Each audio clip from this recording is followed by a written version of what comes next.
നമസ്കാരം. ഇന്ന് നമ്മൾ പഠിക്കാൻ പോകുന്നത് മാത്തമാറ്റിക്സിലെ അംശബന്ധവും അനുപാതവും അല്ലെങ്കിൽ റേഷ്യോ ആൻഡ് പ്രൊപ്പോർഷൻ എന്ന പാഠഭാഗമാണ്. അപ്പം പാഠഭാഗത്തിലേക്ക് കടക്കാം.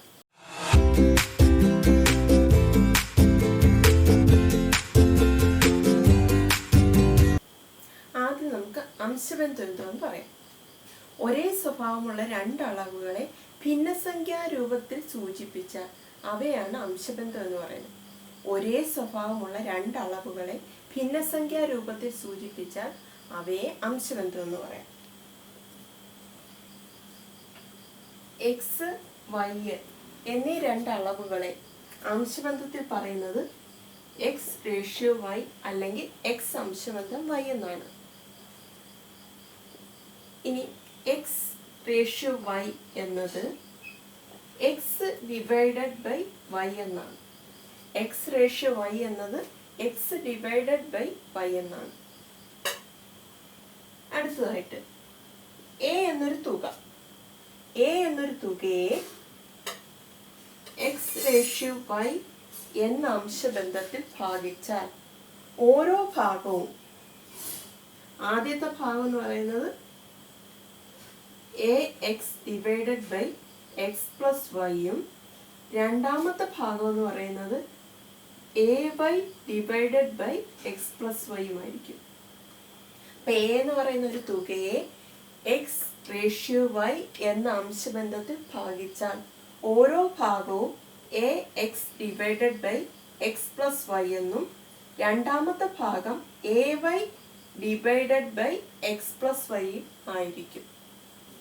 അടുത്തത് മൂന്നാമത്തെ പോയിന്റ്, ഒരു റേഷ്യോ അല്ലെങ്കിൽ ഒരു അംശബന്ധത്തെ സീറോ ഒഴികെയുള്ള ഏതൊരു സംഖ്യ കൊണ്ട് ഗുണിക്കുകയോ ഹരിക്കുകയോ ചെയ്താൽ ആ അംശബന്ധത്തിൽ വ്യത്യാസം ഉണ്ടാകുന്നില്ല. സപ്പോസ് എക്സ് റേഷ്യോ വൈ എന്ന അംശബന്ധത്തെ എ കൊണ്ട് ഗുണിക്കുന്നു, A X ratio A Y, ഇവ രണ്ടും തുല്യമായിരിക്കും. അപ്പോൾ ഒരു അംശബന്ധത്തെ സീറോ ഒഴികെയുള്ള ഏതൊരു സംഖ്യ കൊണ്ട് ഗുണിക്കുകയോ ഹരിക്കുകയോ ചെയ്താലും ആ അംശബന്ധത്തിന്റെ വിലയിൽ വ്യത്യാസം ഉണ്ടാകുന്നില്ല. അപ്പൊ ഇതുമായി ബന്ധപ്പെട്ട ചോദ്യത്തിലേക്ക് പോകാം. അപ്പൊ നമ്മൾ ആദ്യത്തെ ചോദ്യത്തിലേക്ക് കടക്കാം. 360നെ 8 അംശബന്ധം 1 എന്ന അംശബന്ധത്തിൽ തുല്യമായി ഭാഗിക്കാനാണ് പറഞ്ഞേക്കുന്നത്. അപ്പം കിട്ടുന്ന ഓരോ ഭാഗവും എത്രയാണെന്ന് നമുക്ക് നോക്കാം. അപ്പം 360 എന്ന നമ്പറിനെ 8 അംശബന്ധം 1 എന്ന അംശബന്ധത്തിൽ തുല്യമായി ഭാഗിക്കാൻ നമ്മൾ മുമ്പേ പഠിച്ചായിരുന്നു. എ എന്ന് പറയുന്ന തുകയെ എക്സ് റേഷ്യോ വൈ എന്ന അംശബന്ധത്തിൽ തുല്യമായി ഭാഗിച്ചാൽ ഓരോ ഭാഗവും A X divided by X plus വൈയും a Y divided by X plus വൈയും ആയിരിക്കുന്നു. ഇവിടെ എക്സ് റേഷ്യോ വൈ എന്ന് പറയുന്നത് 8:1 ആണ്. അപ്പം ഇതിനകത്ത് കൊടുത്താൽ മതി. ഇവിടെ എ എന്ന് പറയുന്നത് 360ഉം എക്സ് അംശബന്ധം വൈ എന്ന് പറയുന്നത് 8 അംശബന്ധം 1 ആയിരിക്കും. അപ്പൊ നമുക്ക് കൊടുത്തു നോക്കാം. എക്ക് പകരം 360 into X 8, X plus Y 8 അധികം 1 9. ഇതോ 360 ഇൻറ്റു 1 ഡിവൈഡഡ് ബൈ 9.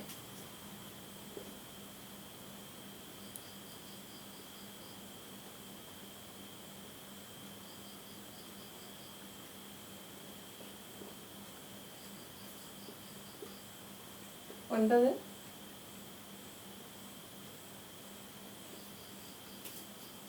320 40. അപ്പം 360 എന്ന സംഖ്യയെ 8 അംശബന്ധം 1 എന്ന അംശബന്ധത്തിൽ തുല്യമായി ഭാഗിച്ചപ്പോൾ 360 ആണ് ആദ്യത്തെ ഭാഗം, രണ്ടാമത്തെ ഭാഗം 40. ഇപ്പൊ രണ്ടാമത്തെ ക്വസ്റ്റ്യനിലേക്ക് കടക്കാം. ഒരു ത്രികോണത്തിന്റെ വശങ്ങൾ 3 അംശബന്ധം 4 അംശബന്ധം 5 എന്ന അംശബന്ധത്തിലാണ്. ത്രികോണത്തിന്റെ ചുറ്റളവ് 120 സെന്റിമീറ്റർ ആയ നീളം കുറഞ്ഞ വശത്തിന്റെ അളവ്. അപ്പൊ നീളം കുറഞ്ഞ വശത്തിന്റെ അളവാണ് കണ്ടുപിടിക്കേണ്ടത്. അപ്പോൾ ഒരു ത്രികോണത്തിന്റെ വശങ്ങൾ 3 അംശബന്ധം 4 അംശബന്ധം 5 എന്ന അംശബന്ധത്തിനാണ് ത്രികോണത്തിന്റെ ചുറ്റളവും തന്നിട്ടുണ്ട്. ചുറ്റളവ് 120 സെന്റിമീറ്റർ. അപ്പൊ ഏറ്റവും നീളം കുറഞ്ഞ വശത്തിന്റെ അളവാണ് നമുക്ക് കണ്ടുപിടിക്കേണ്ടത്. അപ്പൊ ഈ അംശബന്ധത്തിൽ ഏറ്റവും ചെറിയ അംശബന്ധം എന്നുള്ളത് 3. ചുറ്റളവ് 120 സെന്റിമീറ്റർ. അപ്പോൾ ഒരു ത്രികോണത്തിന്റെ ചുറ്റളവ് എന്ന് പറഞ്ഞാൽ ഒരു ത്രികോണത്തിന് 3 വശങ്ങളാണ്, എക്സ് വൈ ഇസഡ്. അപ്പൊ ഈ 3 വശങ്ങളോടെ കൂട്ടുന്നതാണ് അതിന്റെ ചുറ്റളവ് എന്ന് പറയുന്നത്. അത് തന്നേപ്പോണ്ട് 120 സെന്റിമീറ്റർ. ഇനി ഏറ്റവും നീളം കുറഞ്ഞ വശത്തിന്റെ അളവ് കണ്ടുപിടിക്കാനാണ്. അപ്പൊ ഏറ്റവും നീളം കുറഞ്ഞ വശത്തിന്റെ അളവ് കണ്ടുപിടിക്കാൻ ഈ ചുറ്റളവിനെ ഏറ്റവും നീളം കുറഞ്ഞ വശത്തിന്റെ അംശബന്ധം എന്ന് പറഞ്ഞാൽ 3 ബാക്കി 3 കൂട്ടി താഴെ എഴുതുക. 3 + 4 + 5 = 120 × 3 12.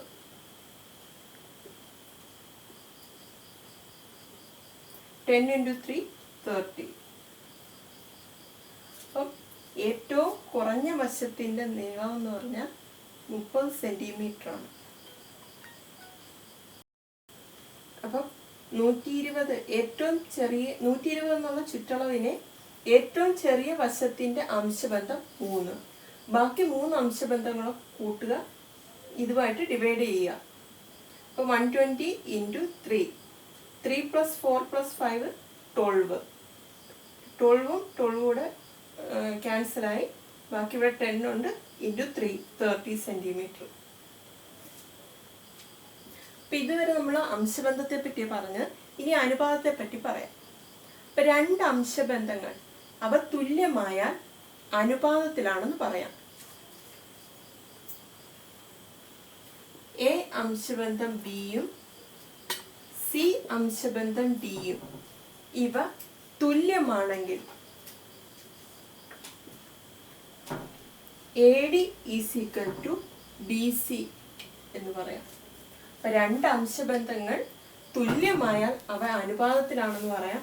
അങ്ങനെ 2 അംശബന്ധങ്ങൾ അനുപാതത്തിലാണെങ്കിൽ AD = BC എന്ന് പറയാം.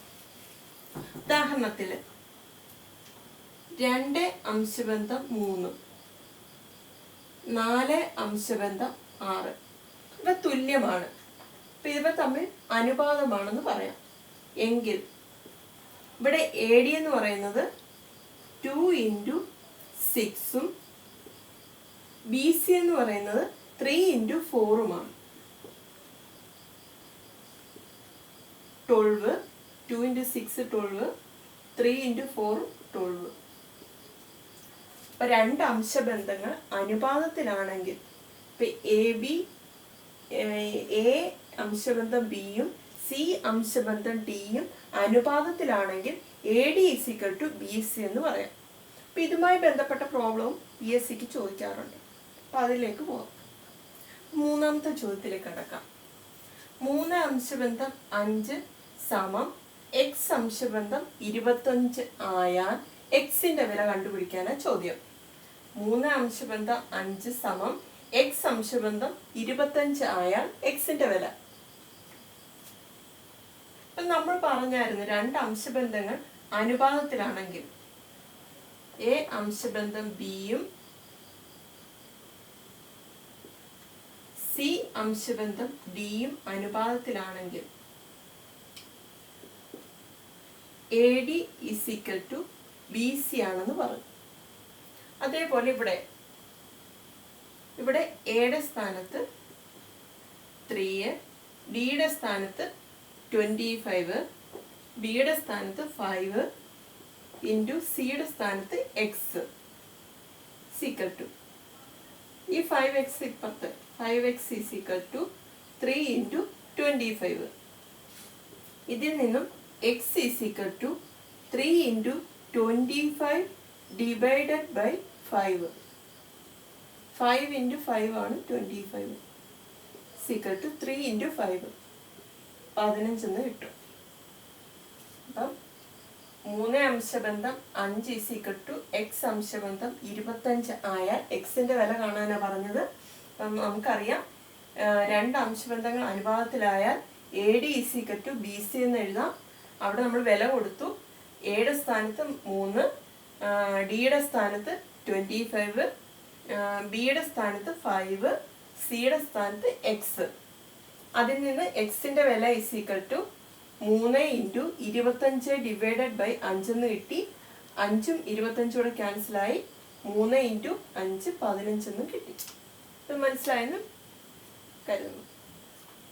അടുത്ത 4ാമത്തെ ചോദ്യത്തിലേക്ക് കടക്കാം. എ അംശബന്ധം ബി ഈക്വൽ ടു 2 അംശബന്ധം 3ഉം ബി അംശബന്ധം സി ഈക്വൽ ടു 4 അംശബന്ധം 3ഉം ആയാൽ എ അംശബന്ധം ബി അംശബന്ധം സി എങ്ങനെ, അതിന്റെ വില എന്താണെന്ന ചോദ്യം.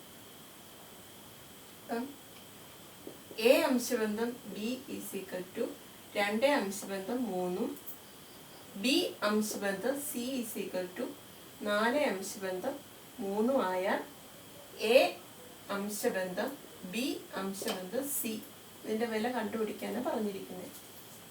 നോക്കിക്കേ, എ അംശബന്ധം ബി ഇവിടെയുണ്ട് ബി, 2ാമത്തെ അംശബന്ധത്തിലും ബി ഉണ്ട്. അപ്പൊ ഇങ്ങനൊരു ക്വസ്റ്റ്യൻ വന്നാൽ എ അംശബന്ധം ബി എന്ന് പറയുന്നത് എ അംശബന്ധം ബിയും ബി അംശബന്ധം സി എന്നുള്ളത് സി അംശബന്ധം ഡിയും ആയാൽ ഇതിന് എളുപ്പം ഒരു മാർഗമുണ്ട് എ അംശബന്ധം ബി അംശബന്ധം സി കാണാനായിട്ട്.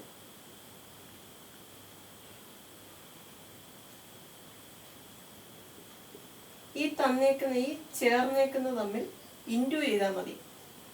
എയും ഇൻറ്റു സി അംശബന്ധം സി ഇൻറ്റു ബി അംശബന്ധം ബി ഇൻറ്റു ഡി. അപ്പം എ അംശബന്ധം ബി എന്ന് പറയുന്നത് എ അംശബന്ധം ബിയും ബി അംശബന്ധം സി എന്ന് പറയുന്നത് സി അംശബന്ധം ഡിയും ആയാൽ എ അംശബന്ധം ബി അംശബന്ധം സി കാണാനായിട്ട് ഈ തന്നേക്കുന്ന പോലെ ഒരു വരയിടുക. അപ്പൊ എ ഇൻറ്റു സി അംശബന്ധം സി ഇൻറ്റു ബി അംശബന്ധം ബി ഇൻറ്റു ഡി ഇതായിരിക്കും അതിൻ്റെ ആൻസർ. ഇതൊരു ഷോർട്ട് കട്ടാണ്. അപ്പം ഇത് വെച്ച് നമുക്ക് എഴുതി നോക്കാം. 2 അംശബന്ധം 3ഉം 4 അംശബന്ധം 3 ഇവിടെ തന്നേക്കുന്നത്.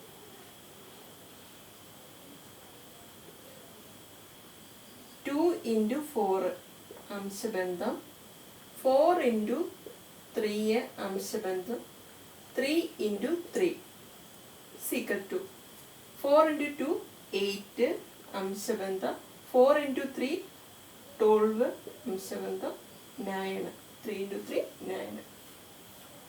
ഇതാണ് ആൻസർ. അപ്പം എ അംശബന്ധം ബി സീക്വൽ ടു 2 അംശബന്ധം 3ഉം ബി അംശബന്ധം സി എന്ന് പറയുന്നത് 4 അംശബന്ധം 3ഉം ആയാൽ എ അംശബന്ധം ബി അംശബന്ധം സി കാണാനാണ്. അതിന് ഷോർട്ട് കട്ട് മെത്തേഡാണിത്. ഇത് വെച്ച് കിട്ടിയത് 8 അംശബന്ധം 12 അംശബന്ധം 9 എന്നാണ്. 5ാമത്തെ problem. A is to b equal to 3 is to 4ഉം b is to c equal to 5 is to 3ഉം ആയാൽ എ അംശബന്ധം സി എന്ത്? ഇപ്പൊ ഈ മുമ്പ് പറഞ്ഞ കണക്ക് പോലെ തന്നെയാണ് ഇതും ചെയ്യുന്നത്. A is to b, b is to c. A is to b എന്ന് പറയുന്നത് 3 ഇസ് ടു 4ഉം ബി ഇസ് ടു സി എന്ന് പറയുന്നത് 5 ഇസ് ടു 3ഉമാണ്. ഇവിടെ കിട്ടുന്നത് 3 into 5 is to 5 into 4 ratio 4 into 3 എന്നാണ്.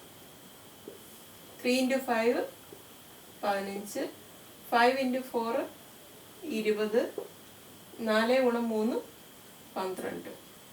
അപ്പം നമുക്ക് 3 ചോദിച്ചിട്ടില്ല. എ ഇസ് ടു സി എ ചോദിച്ചിട്ടുള്ളൂ എന്ന് പറയാൻ 15 ഇസ് ടു 12 ആയിരിക്കും. ഇതാണ് എ ബി സി. അപ്പം ഇതാണ് ആൻസർ. ഈ 15 അംശബന്ധം 12 എന്നതിനെ ഇതിനെ ചെറുതാക്കാൻ പറ്റും. 3ന്റെ മൾട്ടിപ്പിളാണ് 15ഉം 12ഉം. അപ്പം 3 കൊണ്ട് ക്യാൻസൽ ചെയ്താൽ I 3 15ഉം 4 3 12ഉം. ഒരു പക്ഷെ ഇങ്ങനെ ആയിരിക്കത്തില്ല, ഇങ്ങനെ ആയിരിക്കും PSCയുടെ ഓപ്ഷൻ. അപ്പം ഇത് മനസ്സിലാക്കി വെക്കുക. മുമ്പ് നമ്മൾ പഠിച്ചായിരുന്നു, ഒരു അംശബന്ധത്തെ 0 ഒഴികെയുള്ള ഏതെങ്കിലും ഒരു സംഖ്യ കൊണ്ട് ഗുണിക്കുകയോ ഹരിക്കുകയോ ചെയ്താൽ അംശബന്ധത്തിന്റെ വിലയിൽ വ്യത്യാസം ഉണ്ടാകത്തില്ലെന്ന്. അപ്പം നമുക്കിവിടെ 3 കൊണ്ട് ഹരിച്ചാൽ 5 അംശബന്ധം 4 അല്ലെങ്കിൽ 5:4 എന്ന് കിട്ടും. അപ്പം ഈ രീതിയിൽ ആൻസർ ചോദിക്കാം, ഓർത്തിരിക്കുക. 6ാമത്തെ ചോദ്യം. ഒരു സാധനത്തിന്റെ വില 30 രൂപയിൽ നിന്നും 50 രൂപയായി വർദ്ധിക്കുന്നു എങ്കിൽ മാറ്റത്തിന്റെ അംശബന്ധം കാണുക. ഒരു സാധനത്തിന്റെ വില 30 രൂപയിൽ നിന്നും 50 രൂപയായി വർദ്ധിക്കുന്നു എങ്കിൽ മാറ്റത്തിന്റെ അംശബന്ധം കാണാനാണ്. ഇതൊരു മാർഗമുണ്ട്.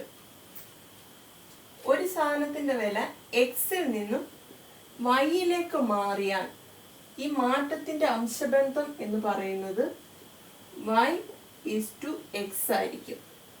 ഒരു സാധനത്തിന്റെ വില എക്സിൽ നിന്നും വൈയിലേക്ക് മാറിയാൽ അവ തമ്മിൽ ആ മാറ്റത്തിന്റെ അംശബന്ധം എന്ന് പറയുന്നത് y:x അല്ലെങ്കിൽ y അംശബന്ധം x ആയിരിക്കും. എളുപ്പമല്ല അപ്പൊ ഈ ക്വസ്റ്റ്യൻ ആൻസർ. ഇപ്പൊ ഇവിടെ 30 രൂപയിൽ നിന്നും 50 രൂപയിലേക്കാണ് മാറിയത്. എക്സ് എന്ന് പറയുന്നത് 30ഉം അത് 50 രൂപയിലേക്ക് മാറ്റി എങ്കിൽ മാറ്റത്തിന്റെ അംശബന്ധം കാണാനാണ് y:x ആണ്. 50:30 ആണ്. നമുക്കിതിനെ ചുരുക്കി എഴുതാം. ഇതിനെ രണ്ടിനെയും 10 കൊണ്ട് ഡിവൈഡ് ചെയ്യാൻ പറ്റും. അപ്പം 5:3 ആയിട്ട് കിട്ടും. ഒരു സാധനത്തിന്റെ വില എക്സിൽ നിന്നും വൈയിലേക്ക് മാറിയ ആ മാറ്റത്തിന്റെ അംശബന്ധം എന്ന് പറയുന്നത് y:x ആയിരിക്കും. അങ്ങനെ ഇവിടെ 30ൽ നിന്നും 50ലേക്ക് മാറിയ അതിന്റെ മാറ്റത്തിന്റെ അംശബന്ധം എന്ന് പറയുന്നത് 50:30 ആയിരിക്കും. അതിനെ 10 കൊണ്ട് ക്യാൻസൽ ചെയ്താൽ 5:3 എന്ന് കിട്ടും.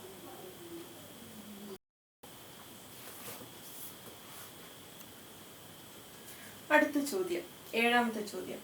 രണ്ട് സംഖ്യകളുടെ അംശബന്ധം 3 അംശബന്ധം 4ഉം അവയുടെ ലസാഗു 180 ആയാൽ വലിയ സംഖ്യ എത്ര എന്നാണ് ചോദ്യം.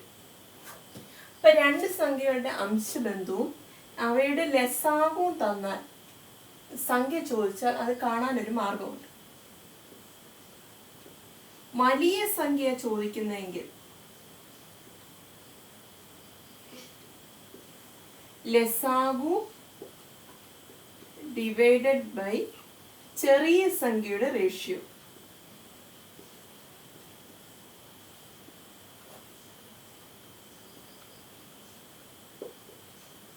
അപ്പം വലിയ സംഖ്യ ചോദിക്കുന്നെങ്കിൽ ലസാഗു ഡിവൈഡഡ് ബൈ ചെറിയ സംഖ്യയുടെ റേഷ്യോ. ഇനി ചെറിയ സംഖ്യ ചോദിക്കുന്നെങ്കിൽ അത് ലസാഗു ഡിവൈഡഡ് ബൈ വലിയ സംഖ്യയുടെ റേഷ്യോ.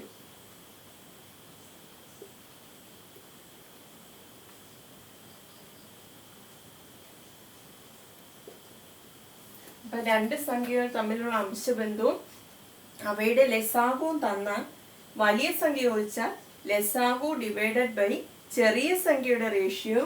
ചെറിയ സംഖ്യ ചോദിച്ചാൽ ലസാഗു ഡിവൈഡഡ് ബൈ വലിയ സംഖ്യയുടെ റേഷ്യോ കാണാനുള്ള എളുപ്പമാർഗം. ഇവിടെ നമുക്ക് വലിയ സംഖ്യ ചോദിച്ചേക്കുന്നു. അപ്പൊ വലിയ സംഖ്യ ചോദിച്ചാൽ ലസാഗു ഡിവൈഡഡ് ബൈ ചെറിയ സംഖ്യയുടെ റേഷ്യോ.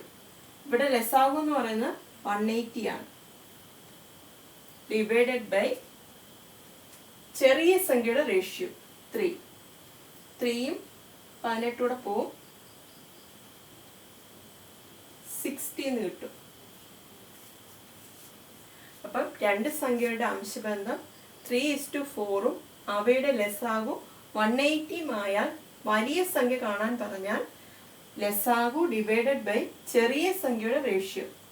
3ഉം 18 കൂടെ ക്യാൻസലായി 6 വന്നു, 60 എന്ന ആൻസർ കിട്ടി. ഇനി അംശബന്ധവുമായി ബന്ധപ്പെട്ട 2 പോയിന്റ് കൂടി ഓർമ്മിപ്പിക്കാം. 2 വൃത്തത്തിന്റെ ആരങ്ങൾ തമ്മിലുള്ള അംശബന്ധം a:b ആയാൽ അവയുടെ വിസ്തീർണങ്ങൾ തമ്മിലുള്ള അംശബന്ധം a²:b² ആണ്. അപ്പോൾ 2 വൃത്തത്തിന്റെ ആരങ്ങൾ, വൃത്തത്തിന്റെ ആരം എന്ന് പറഞ്ഞാൽ വൃത്തം അതിന്റെ കേന്ദ്രത്തിൽ നിന്നും വൃത്തത്തിലെ ഒരു പോയിന്റിലേക്കുള്ള ആ നീളമാണ് ആരം. അപ്പൊ 2 വൃത്തത്തിന്റെ ആരങ്ങൾ തമ്മിലുള്ള അംശബന്ധം a:b ആയാൽ അവയുടെ വിസ്തീർണങ്ങൾ തമ്മിലുള്ള അംശബന്ധം a²:b² ആണ്. ഉദാഹരണത്തിന് 2 വൃത്തങ്ങളുടെ ആരങ്ങൾ തമ്മിലുള്ള അംശബന്ധം 2:3 ആയാൽ അവയുടെ വിസ്തീർണങ്ങൾ തമ്മിലുള്ള അംശബന്ധം എത്രയെന്ന് ചോദിച്ചാൽ നമുക്ക് പെട്ടെന്ന് ഉത്തരം എഴുതാം. 2ന്റെ സ്ക്വയർ ഈസ്റ്റു 3ന്റെ സ്ക്വയർ സമം 2ന്റെ സ്ക്വയർ 4 ഈസ്റ്റു 3ന്റെ സ്ക്വയർ 9. അപ്പം 2 വൃത്തത്തിന്റെ ആരങ്ങൾ തമ്മിലുള്ള അംശബന്ധം a:b ആയാൽ അവയുടെ വിസ്തീർണങ്ങൾ തമ്മിലുള്ള അംശബന്ധം ചോദിച്ചാൽ a²:b² ആണ്. അതേപോലെ 2 സമചതുരങ്ങളുടെ വികർണങ്ങൾ തമ്മിലുള്ള അംശബന്ധം x:y ആയാൽ അവയുടെ വിസ്തീർണങ്ങൾ തമ്മിലുള്ള അംശബന്ധം x²:y² ആണ്. സമചതുരം എന്ന് പറയുമ്പം 4 സൈഡും തുല്യമായ ചതുരത്തിനാണ് സമചതുരം എന്ന് പറയുന്നത്. അവയുടെ അങ്ങനെ 2 സമചതുരങ്ങൾ എടുത്ത് ഇതാ വികർണം. ഈ വികർണങ്ങൾ തമ്മിലുള്ള അംശബന്ധം x:y ആയാൽ അവയുടെ വിസ്തീർണങ്ങൾ തമ്മിലുള്ള അംശബന്ധം x²:y² ആയിരിക്കും. അപ്പൊ ഇത്രയുമാണ് അംശബന്ധവും അനുപാതവുമായി ബന്ധപ്പെട്ട് PSC ചോദിക്കാറുള്ളത്. കൂടുതലായിട്ട് എന്തെങ്കിലും അറിയണമെങ്കിൽ അത് നിങ്ങൾ കമൻ്റായി ചോദിക്കുക. ഇപ്പോൾ വീഡിയോ ഇഷ്ടമായ ചാനൽ സബ്സ്ക്രൈബ് ചെയ്യുക, ലൈക്ക് ചെയ്യുക, കമൻറ്റ് ചെയ്യുക, ഷെയർ ചെയ്യുക. കൂടുതൽ വീഡിയോയായി വീണ്ടും കാണാം. അതുവരേക്കും നന്ദി.